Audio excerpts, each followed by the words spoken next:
Hello everybody, welcome to part 1 of our review for Unit 2. In the description below you should see timestamps referring you to specific sections we're working on so that you can easily navigate to the part that would be the most helpful for you. First we're going to take a look at square roots. Now the key properties of square roots you should know is that square root of a times b is equal to the square root of a times the square root of b, and the square root of a divided by b is equal to the square root of a divided by the square root of b. So what does this look like in practice?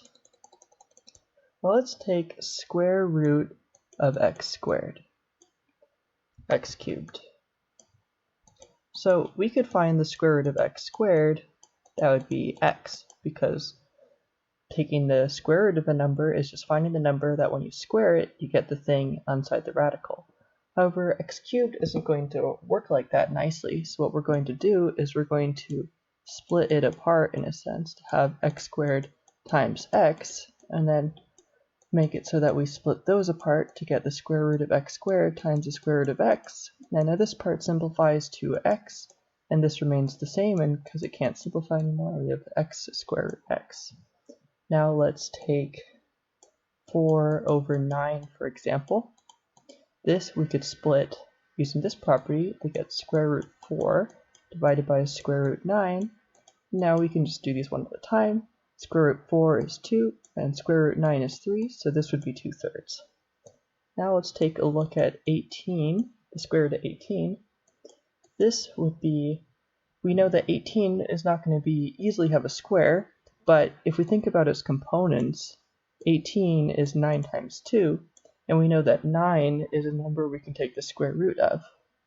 So this will equal square root 9 times square root 2 using our first property, which gives us 3 square root 2.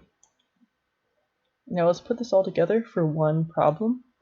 Let's take the square root of y cubed divided by 8.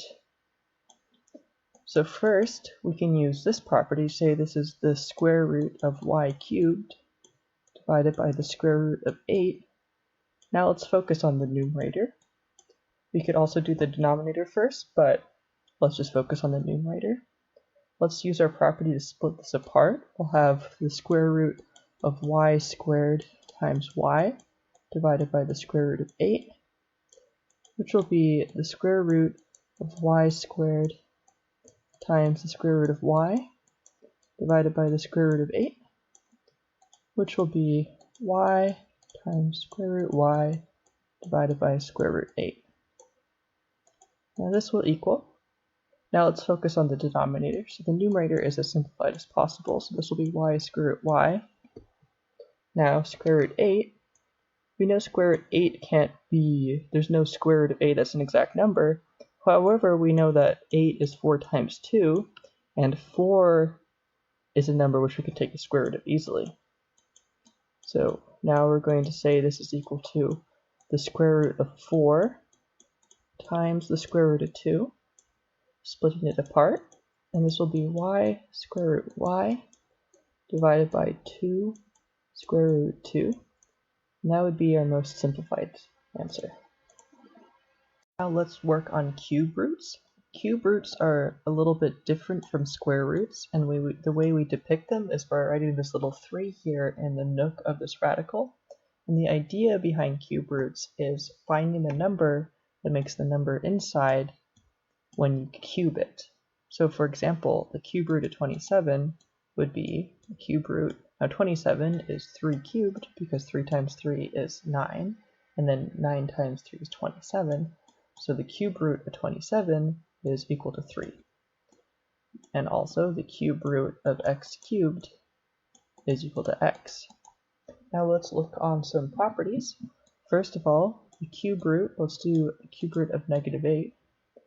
This would be equal to the cube root of -2 cubed. Notice how I put the negative outside the parentheses. And here we have 2 cubed, so this would end up being equaling -2. So it's possible to take the cube root of negative numbers because -2 times -2 is +4, and then multiply by another -2 and you get -8. Now it also behaves in the same way where we can split numbers apart. So the cube root of x to the fifth, well, x to the fifth, we can't easily take the cube root because 5 is not a multiple of 3. So that means we are going to split it apart to get the cube root of x cubed times x squared, which would then equal the cube root of x cubed times the cube root of x squared, which would equal the cube root of x cubed is x times the cube root of x squared. It also separates from the numerator and denominators. The cube root of 8 divided by x cubed would be the cube root of 8 divided by the cube root of x cubed, which would be 2 divided by x. So it follows a lot of the same properties. Now let's put that all together. Let's work on the cube root of negative 64 divided by x to the fourth. Here we're going to split it onto the numerator and denominator. So we'll take the cube root of negative 64 divided by the cube root of x to the fourth. Now the cube root of negative 64 is just 4 cubed. One way you could know that was by dividing 64 by 2 and continuing to do that process to see what all of the coefficients of 64 are. And then the denominator, we can't easily take the cube of x to the fourth, so we're going to split that into the number x cubed times x to the first power.